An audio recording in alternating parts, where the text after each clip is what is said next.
Scott here with Vino Las Vegas, and I'm here with renowned chef Thomas Keller. Well, thank you. It's great to be with you. We're here at Bouchon, which is a magnificent restaurant. Thank you. The first thing I want to talk to you about is your book. You're here for your book signing, your brand new book, Under Pressure. How did you come up with the title of that book? It was just one of those things that happened. I was just thinking one day about, different titles, and since we kind of call what we do under pressure, and it looks like when you sous vide something, right, it looks like it's under pressure. That was the name of the book.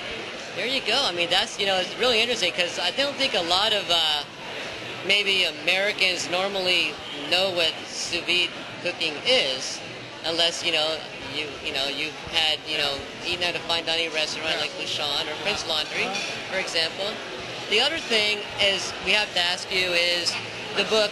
Explain a little bit about sous vide, a little bit more, just briefly in detail. You said it was under pressure. It's without oxygen, right?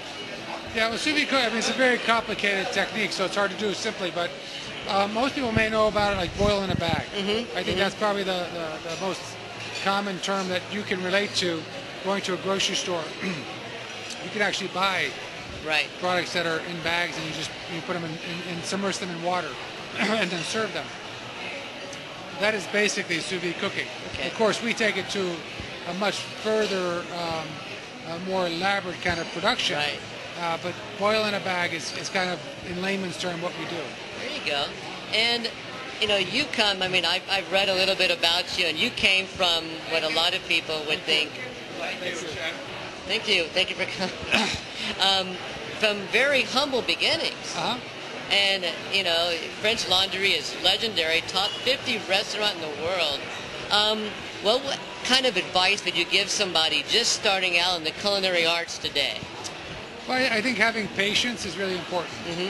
Patience in what you're doing so that you practice it enough and you become really do it. I think many young chefs lack patience and they want to be this great chef before their time. It really takes a while to really understand what you're doing, to be able to execute it very well, and doing something over and over and over again is part of what is important, and I think sometimes young cooks lack that patience. So patience is very important. Okay. And the final question, and I ask a lot of chefs that we speak to here this question, what's, over the last decade here in Las Vegas, food and wine, it's become a culinary center. Exactly. As you know. And so what do you think about what's happening now? And what do you think could happen in the future? Or what do you think the direction is going right now? Well, I don't like to try to predict what's going to happen in the future.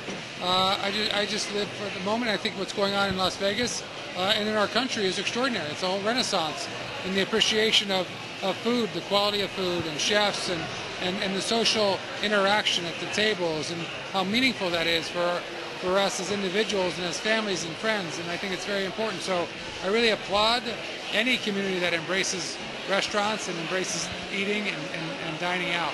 Exactly. I think the days of the $2.99 buffets are over here in Las Vegas for now. They've been gone for a long time. Yes, they have. Yes, they have. Well, Chef, thank you so much for spending some time with us. Thank you, Scott. Thank you. Have a great day. Thank you.